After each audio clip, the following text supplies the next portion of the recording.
Today I'm going to be talking about 3 top mistakes in the first year of business, 3 top successes, and then 3 things that I'm taking action on right now, 4 years into business.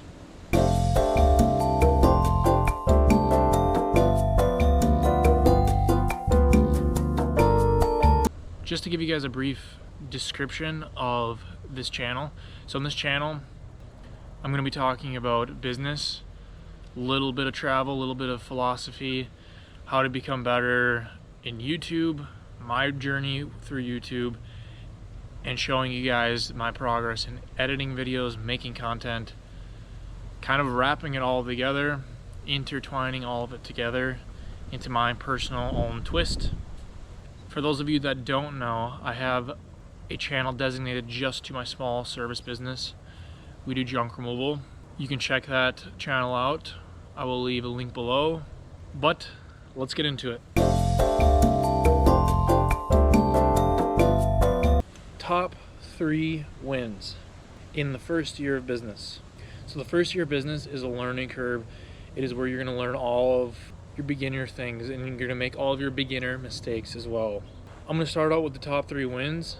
And the first one, and the most obvious one, is getting that first client. Our first client was a $45 job for junk removal in the junk removal business. And that was a huge win. Just securing that client, picking up the lazy boy chair from this client, throwing it in the trailer or the pickup, I don't remember what we were using at the time, and collecting that $45. So that was by far the first big win of the business, and the biggest win of the first year is starting and taking action and achieving that result of the first job.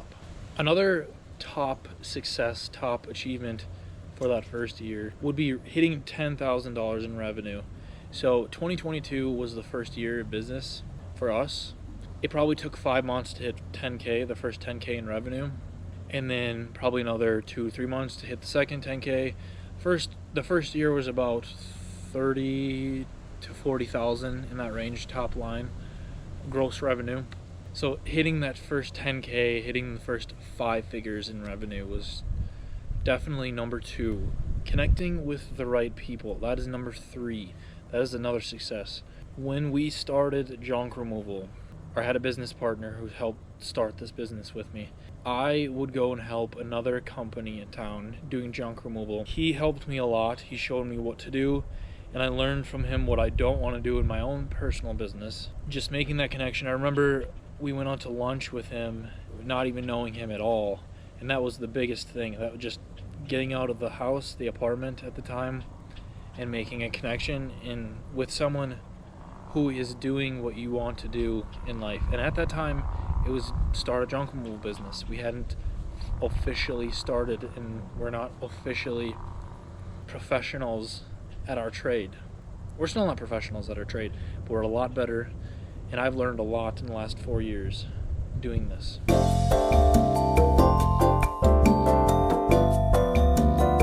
Okay, let's get into 3 mistakes that I made in the first year of business.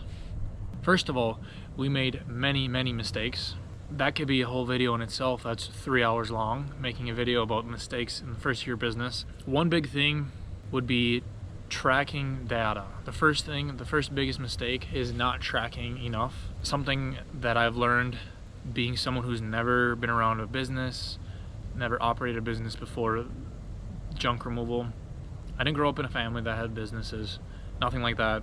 The first thing I've learned is track things from the start. Track everything. Track how you get clients. Track their information. Keep their information so you can use reoccurring clients later on. That's big in this business. Track. Expenses, everything, income. Just know what's going on in your business and know how it functions and know how it works. Number 2, this one is arguably one of the most important things that I learned from the first year in business, and that is saying no. So saying no to people, anything in life, any business in life, you're gonna find people and clients who are just trying to use the system that you have in a negative way. And what I mean by that, in life and in business, it should be a win-win or no deal. So You win, the client wins. Otherwise, it's no deal. So if the client's getting the service they want and you're getting paid the price that you want, that's a win-win. For example, client is happy, they'll tell you, they'll show it, you'll see it on their face. But then you'll get situations where the client is trying to pull away from you. What I mean by that is they're trying to get the most out of, say you're charging $100 for a job. They're trying to get the most out of that until eventually it's basically like you as a business owner. If you're operating your business, it's like you working at below or at minimum wage job at the end of it, because they've tried to suck so much out of you, suck so much value, and that's a win-lose. Win for them, lose for you. That's no good. Say no to those people. You will learn who these people are, what these clients are. You'll learn how to identify them as you start getting traction, but the faster you can say no, the better off you'll be, especially in year number 1. This applies especially to my business of junk removal, but you can pick it apart and apply it to literally any business, and that is maintaining equipment. So, for example, if you have a business like mine, we have trucks, we have trailers. That is something we didn't do in the first years, maintaining things well enough. We weren't educated. I wasn't educated in any of this stuff, maintaining a pickup truck, maintaining a trailer. Let's say you're working just from a laptop. You got to maintain the laptop, right? You have to make sure it's functioning smoothly. You have good internet if you're doing work online. Let's say you're managing many different clients. Well, you have to maintain the relationships with these people, right? So my business, it's maintaining equipment as well as maintaining relationships with important clients. Just maintaining the things that go into the foundation of your business. So for me, it's a truck and trailer, like maintaining that. Pretend that's your baby, right? That's precious. You need to take care of it.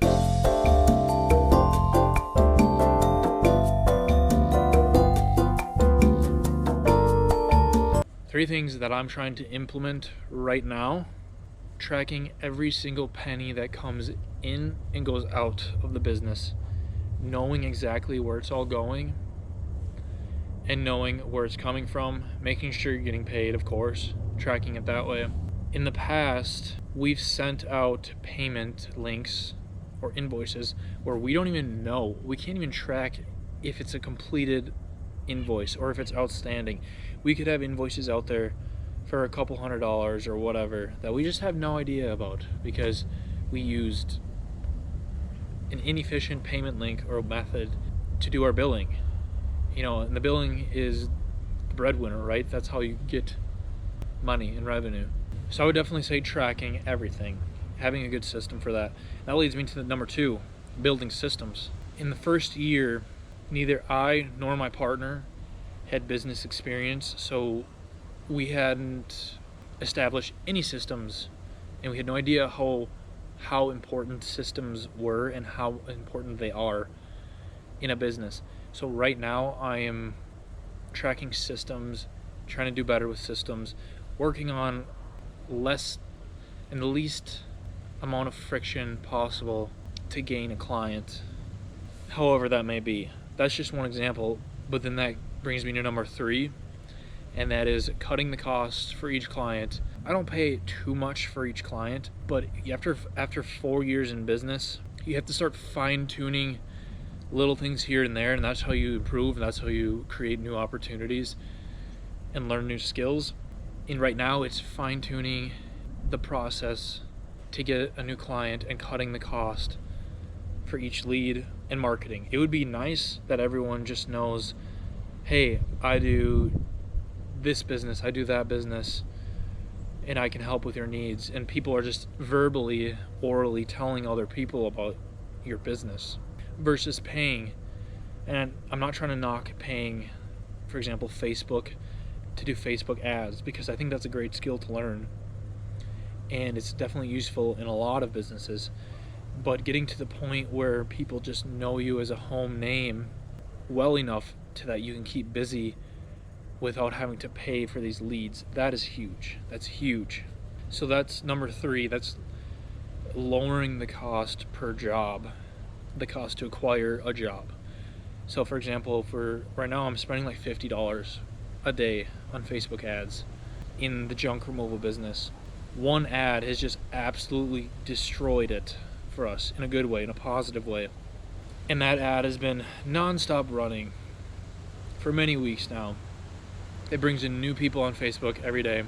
I got to the point where I was messaging people all day on Facebook. Then I learned, okay, that's not what I want to be doing. So then I narrowed it down to prompt Facebook, or give Facebook prompts to tell these clients, hey, you can reach me here, or you leave a contact number and I will reach out to you. As soon as I get that number, I'm calling it and catching up with that lead. So I'm creating less friction, weaning out the people who don't really want our service and are just window shopping at this point. If I have to summarize the first year in business, it would be trial and error, but consistency. Trying a lot of new things within your niche, failing a lot, and then staying consistent, building off of what works. The first year in business is very hard, especially if you've never done business before. If you have built up a business where you can live off of it, and you've been doing it for a few years, good job, like you're doing great. And if you ever want to get out of the current business you're in and start something new, I do believe it's a lot easier with the experience you've learned from your previous thing. Even if you failed, even if you started your business and you completely failed and you ended up working for someone again and you're not self-employed anymore, but you get this itch again to do it once more, start a business, I do think you can use what you've learned from your failures, or your failures and successes, to start the new venture in your life as an entrepreneur or as a business person. Anything to make money on your own. I do think any experience is good. Any experience, whether it's a failure or a success. First year's hard. Consistency. Fail. Learn from failures. Learn from other people's failures. That is one to summarize. You're going to fail a lot, but if you study other people and their failures, learn from them too, and you're going to learn a lot faster. Whether you run a coffee shop, a junk removal business like me, or a tech startup, you're going to fail, but then learn from it, celebrate your successes, and constantly adapt to new things. Thanks for watching.